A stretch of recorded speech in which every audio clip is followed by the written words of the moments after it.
인사할 시간도 없습니다. 여러분의 시간을 아껴드릴 안될 과학의 레알 짧은 과학, 긴급 과학의 공진입니다. 요즘 들어 가장 핫한 기술들이 빅데이터, 클라우드, 블록체인, 인공지능의 교집합, 바로 소프트웨어. 스티브 잡스, 빌 게이츠, 마크 주커버그의 효자템 소프트웨어. 세계 최대 기업들의 시작 소프트웨어. 지금 영상을 보는 여러분도 사용하고 있는 것 바로 소프트웨어. 이 소프트웨어 기술은 과학을 넘어 이제는 예술의 영역까지 발을 디디기 시작했습니다. 현재는 소프트웨어가 우리 삶 곳곳에 스며들면서 자연스레 코딩 열풍이 불어오게 되고 학부모들은 아이의 손을 잡고 코딩 유치원을 찾기도 하는데요. 그만큼 소프트웨어는 제품이나 서비스에만 머무르지 않고 하나의 사회를 움직이는 거대한 인프라가 되었습니다. 어느새 한글을 떼는 것 마냥 중요해진 소프트웨어 기술, 지금부터 긴급하게 들어갑니다.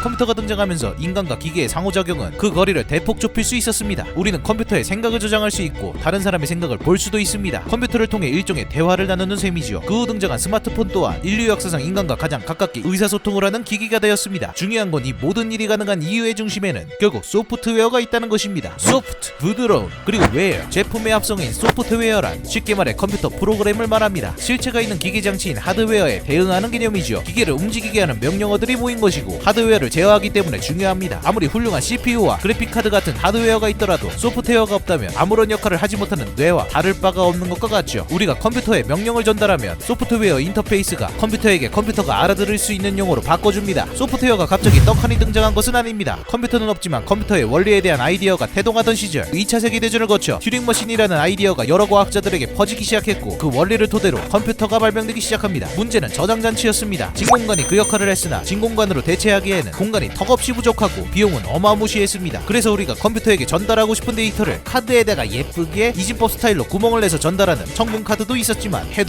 너무 느렸죠. 그 대안으로 테이프 스타일의 필름으로 데이터를 말아서 정보를 주기도 했습니다. 이때는 이렇게 컴퓨터에게 데이터와 프로그램을 밖에서 떠먹여줘야 했습니다. 결국 1948년 전혀 베이비스럽지 않은 맨체스터 베이비 컴퓨터에 처음으로 프로그램 명령어들이 전자식 메모리에 들어가 있는 내장 방식의 프로그램이 등장하게 됩니다. 이후 컴퓨터 하드웨어의 발전과 함께 폴트랑 코볼 그리고 베이식 같은 이름 좀 날린 컴퓨터 언어들이 개발되면서 소프트웨어 세계가 열리기 시작했습니다. 초기의 컴퓨터는 크고 비쌌습니다. 그래서 아폴로 미션 같은 인류 최전선의 연구 혹은 군사용으로 쓰였죠. 그즈음 실리콘밸리의 씨앗인 벨 연구소에서는 시어너의 창시자 켄 톰슨이 미니 컴퓨터로 게임을 하던 중 답답한 속도 탓에 운영체제를 입맛대로 수정했고 그렇게 수정을 하다가 결국엔 유닉스를 개발합니다. 이러한 흐름 속에서 신이 난 컴덕들을 아무도 막을 수 없었습니다. 컴퓨터에 미쳐있던 컴덕들이 실리콘밸리의 335 모여 수제 컴퓨터를 만드는 꿀팁을 주고받곤 했죠. 그래서 만든 클럽 이름도 홈브루 컴퓨터 클럽. 그러던 중 홈브루 컴퓨터 클럽의 멤버이자 개인용 컴퓨터에 물을 연 애플원의 개발자인 두 명의 스티브, 바로 잡스와 워즈니악이 이름을 알리게 됩니다. 키보드를 통해 문자를 입력하자마자 스크린에 출력되는 지금으로선 당연한 시스템이 당시 사람들에겐 엄청난 충격을 주었죠. 연이어 애플2의 등장으로 사무, 교육, 게임 프로그램들이 줄줄이 쏟아지면서 돼지나 칭칭나도록 소프트웨어 대잔치가 펼쳐집니다. 다양한 프로그램을 자유롭게 제작할 수 있는 애플 소프트 베이식이 본격적인 소프트웨어 혁명을 일으킨 것이죠. 그런데 이 소프트웨어를 개발한 사람이 바로 마이크로 컴퓨터와 소프트웨어를 합친 말의 회사, 바로 마이크로소프트의 빌 게이츠였습니다. 빌 게이츠가 개발한 알테어 베이식이 홈브루 컴퓨터 클럽 사이에서 필수템이 된 나머지 사방팔방 복사본으로 유출되었죠. 이에 빌 게이츠는 소프트웨어는 개발자들의 피땀 눈물로 빚어 만든 엄연한 상품이라 주장했고 홈브루 컴퓨터 클럽은 그를 잔악계라 비난하기도 했습니다. 그의 끈질긴 신념 덕에 마이크로소프트는 IBM PC에 자신들의 운영체제인 추억의 MS-DOS를 탑재할 수 있었고 그렇게 떼돈을 벌게 됩니다. 하지만 잡스가 복잡하기 짝이 없는 명령어를 쏴라쏴라 입력하는 MS-DOS보다 한 발 더 나아가 마우스를 움직여 아이콘을 클릭하면 프로그램이 실행되는 그래픽 유저 인터페이스 GUI가 탑재된 매킨토시를 출시하며 태클을 걸었습니다. 매킨토시에 미친 GUI를 보고 소름이 돋은 빌 게이츠는 잡스와의 협상 끝에 마이크로소프트의 OS 윈도우즈를 개발할 수 있었는데요. 사실 이 뒤에는 더 많은 이야기들이 숨어 있습니다. 실리콘밸리의 해적들이라는 영화에서는 이를 노골적으로 다루기도 했죠. 결과적으로는 윈도우즈의 점유율이 매킨토시를 압승하며 빌 게이츠는 IT 거인으로 성장하게 됩니다. IT 회사들의 소프트웨어 전쟁은 컴퓨터에서 소프트웨어가 얼마나 중요한지를 일깨워줍니다. 그리고 소프트웨어는 인간이 입력한 정보를 컴퓨터 언어로 바꿔주는 인터페이스, 그리고 하나 혹은 여러 개의 프로그램, 운영체제를 넘어 하나의 거대한 산업으로 자리 잡았죠. 소프트웨어는 이제 인류를 바꿀 커다란 인프라가 되기도 합니다. 우리가 아는 WWW 월드와이드 웹은 1989년 유럽 입자물리연구소 세른에서 여러 대학과 연구기관 간의 정보교환과 공동연구를 위해 고안된 프로젝트였습니다. 게임도 하고 음악도 듣고 영상도 볼 수 있는 정보열람용 소프트웨어로서 웹브라우저가 컴퓨터의 주요한 인터페이스로 자리 잡았죠. 계속해서 IT 기업들은 소프트웨어 실험을 멈추지 않았습니다. 컴퓨터에만 머물던 인터넷과 운영체제를 휴대전화 속으로 옮겨왔습니다. 클라우드, 인공지능, 자율주행과 같이 실생활에 스며든 소프트웨어 기술은 앞으로도 신재생에너지 산업과 더 머나먼 우주로 가기 위한 프로젝트 등의 첨단 산업을 이끌 것이고 그 성패는 곧 소프트웨어의 수준에 달려있을 텐데요. 이러한 우여곡절을 겪으며 모두가 인정하게 된 소프트웨어 기술이 사람들을 계속 이롭게 하면서 꽃길만 걸어온 건 아니었습니다. 소프트웨어의 오류가 일으킬 위험을 피해갈 수는 없었던 것이죠. 우리에게 소중한 머니가 오고 가는 금융계에서부터 목숨에도 영향을 미칠 수 있는 의료계까지, 예를 들어 개인 투자자가 점점 늘어나고 있는 지금 어느 날 조금씩 주가가 떨어지기 시작하더니 1년 사이에 반토막 나는 대참사가 벌어지면 어떨까요?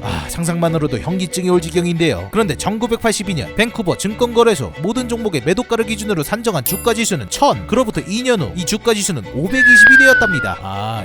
심각한 불경기였던 걸까요? 아니면 외환위기가 닥쳐왔던 걸까요? 등잔 밑이 어둡다더니 진짜 원인은 증권거래소 소프트웨어 오류에 있었습니다. 당시 밴쿠버 증권거래소의 컴퓨터는 하루 평균 2800번 정도의 주가지수를 계산해 갱신했고, 이때 주가지수를 소수점 넷째짜리부터는 반올림하지 않고 버리도록 소프트웨어가 개발된 상태였습니다. 만약 주가지수가 560.51287이라면 컴퓨터가 소수점 셋째짜리 미만은 버려서 결과가 560.512로 나오는 것이죠. 하지만 넷째짜리를 반올림했다면 주가지수는 560.513이 되었을 겁니다. 그런데 이런 계산이 하루에 수백 수천 번 누적이 되니 고작 0.001이라는 나비의 날갯짓 같은 주가지수였지만 결국 엄청난 폭풍으로 돌아와 어느덧 주가지수의 절반을 휩쓸어 간 것이죠. 소수점 넷째짜리를 반올림한 정상값 대비 하루 1~2포인트씩 미끄러지기만 하는 주가지수를 미심쩍게 여긴 밴쿠버 증권거래소는 곧장 소프트웨어를 통째로 조사하였고, 결국 넷째짜리는 버리도록 설정돼 소프트웨어 오류가 있었음을 인정하게 됩니다. 그리고 그간의 거래지수를 다시 계산해보니 결과는 524.81에서 1098.892로 급상승. 하루아침에 거의 2배로 오른 주가지수를 바라보며 밴쿠버 증권거래소의 소프트웨어 관리자는 한숨을 돌렸습니다. 소프트웨어 오류로 인한 치명적인 의료사고도 있었습니다. 한 사람의 목숨이 오고 가는 병원에서는 정밀한 수술을 위해 소프트웨어의 역할은 매우 중요한데요. 이번엔 암 환자가 눈에 띄게 증가했던 1970년대 미국으로 돌아갑니다. 캐나다의 의료기기 회사 아토믹 에너지 오브 캐나다 리미티드, 즉 AECL은 의료용 선형 가속기를 개발했습니다. 고에너지 방사선을 이용하여 암세포를 죽이는 치료를 목적으로 만들어진 기기였죠. 테락25는 이전 버전과 달리 한 대의 기계로 X선과 전자선을 소프트웨어로 제어하는 것이 가능했습니다. 그러나 부족한 소프트웨어 체계로 인해 방사선 치료가 아닌 역으로 방사선에 핍복된 피해자들을 줄줄이 발생시키고 말았지요. 미흡한 소프트웨어가 만들어낸 오류였지만 더 큰 문제는 AECL의 아니라고 무책임한 대응이었습니다. 의료사고에 대해 시종 모르쇠로 일관하는 적반하장으로 나왔던 것이죠. 테락25의 기술자들은 이후에도 하드웨어 문제로 지레짐작만 하다가 결국 시간 낭비만 반복했습니다. 이러한 소프트웨어 오류들이 일으킨 사건을 통해 산전수전 다 겪은 사람들은 완전 무결한 소프트웨어는 없다는 사실을 깨닫고 끊임없이 발생하는 소프트웨어의 빈틈을 보완할 공학들을 발전시켜왔습니다. 그러한 흐름을 타고 이제는 생명과 맞닿아 있는 운전도 소프트웨어, 미래를 꾸려나가기 위한 자산 트레이딩도 소프트웨어에게 맡기는 세상이 되면서 소프트웨어가 삶에 미치는 영향은 점차 커졌습니다. 동시에 소프트웨어에 크고 작은 오류가 일으키는 피해의 규모도 말이죠. 기술이 인간에게 점점 더 높은 수준의 소프트웨어 시스템을 요구하는 상황이다 보니 개발자들은 아침에 일어나 코드를 짜고 회사에 가서 코드를 짜고 잠들기 직전까지도 코드를 짜다가 컴퓨터에 코드를 뽑지 못한 채 코드 쿤스트의 노래를 듣다가 꿈에서조차 코드를 짜는 지경에 이르게 됩니다. 하지만 이렇게 헌신을 다해 코드를 짜도 여전히 사용자는 예측할 수 없고 여전히 오류는 산재해 있습니다. IBM의 조사에 따르면 평균적으로 소프트웨어 프로그램 내 코드 1000줄 안에 60개의 버그가 숨어 있습니다. 그래서 소프트웨어 개발 단계 중에서 테스트는 매우 중요합니다. 수능 직전에 푸는 수많은 기출 모의고사를 통해 나의 부족함이 무한대로 발산함을 증명함과 동시에 그 무한대의 오류들을 하나씩 수정하듯이 소프트웨어 테스트의 핵심은 결함이 없음을 증명하기보다는 결함이 있음을 발견하고 이것들을 바로잡는 것에 있습니다. 그렇다고 해서 일일이 하나씩 버그를 찾아 잡는 일은 보통 힘든 것이 아닙니다. 버그를 방지하고 보고하는 조직적인 훈련이 필요하죠. 그러한 실력과 노력이 필요한 소프트웨어 테스트에 들이는 시간과 비용도 상당합니다. 그래서 결함을 1%라도 더 줄이기 위해 테스트 시스템을 사용하곤 하죠. 프로젝트의 시작 단계부터 나란히 진행됩니다. 각가지 요구사항을 정의, 분석, 설계, 구현하는 프로젝트 개발과 단위, 통합, 시스템, 인수 테스트 과정이 V자를 그리며 맞물리게 진행된다고 하여 이러한 개발 단계에 따른 테스트 절차를 소위 V모델이라고 부르는데요. 딱 봐도 복잡하죠? 이렇게 복잡하고 치밀하게 아무리 많은 케이스를 만들어서 테스트를 거친다 해도 결국에는 사람이 하는 일인지라 불완전할 수밖에 없습니다. 예상 밖의 결과가 벌어지기 마련이고 들이는 시간과 비용까지 상당한지라 반복 실행을 하게 해도 분명한 한계가 있습니다. 사실상 테스트 시스템이 프로젝트의 절반 이상을 차지하는 터라 오히려 수정하고 고칠수록 저품질 플러스 고비용의 늪에 대다수의 기업들이 빠지고 있듯 수많은 IT 개발자들 역시 헤어나올 수 없는 월화수목 금금금의 악몽에 시달리고 있지요. 바로 이때 잠 못 이루는 개발자들의 꿀잠까지 보장할 전체 테스트 프로세스를 관통하여 테스트를 검증하는 LG CNS의 퍼펙트윈 솔루션 등판. 서울의 자존심 무적 LG 트윈스 스타일의 쌍둥이 시스템으로 개발된 퍼펙트윈은 기존의 시스템에서 실시간으로 발생하는 실제 레알 요청과 응답 정보를 그대로 자동 재현하여 브랜뉴 차세대 시스템에 적용할 수 있는 신과 구의 연결고리, 세계 최초의 범용 실거래 자동 검증 솔루션입니다. SI, SM, 클라우드 전환, 인프라 교체, 4개의 서비스에 적용되는 퍼펙트 윈은 기존의 시스템에 영향을 주지 않으면서 새로운 버전의 시스템의 테스트를 동시에 진행할 수 있다고 하는데요. 이는 마치 실제 운영해본 것과 동일한 효과를 볼 수 있는, 그리하여 불완전할 수밖에 없는 테스트의 잠재 결함을 완벽하게 제거해서 금융, 공공, 제조, 통신 분야의 개발자들을 웃음짓게 합니다.